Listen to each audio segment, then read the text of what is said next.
નમસ્કાર દર્શક મિત્રો, સમાચારની વાત કરવામાં આવે તો આણંદ નજીક અમદાવાદ વડોદરા એક્સપ્રેસ હાઈવે પર અકસ્માતની ઘટના બની।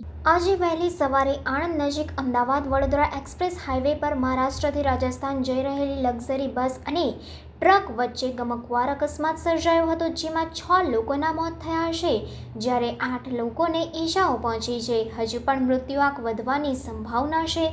આ અંગે હાલમાં પ્રાપ્ત થયેલી માહિતી પ્રમાણે બસનું ટાયર ફાટતા સાઈડમાં ઊભી હતી, ત્યારે ડ્રાઈવર, ક્લીનર તેમજ કેટલાક મુસાફરો પણ બસમાંથી ઉતરી ડિવાઈડર પર બેઠા હતા। તે સમયે અચાનક પૂરપાટ ઝડપે આવી રહેલી ટ્રકે બસને પાછળથી ટક્કર મારી અને બસ ડિવાઈડર પર બેસેલા લોકો પર ફરી વળી હતી।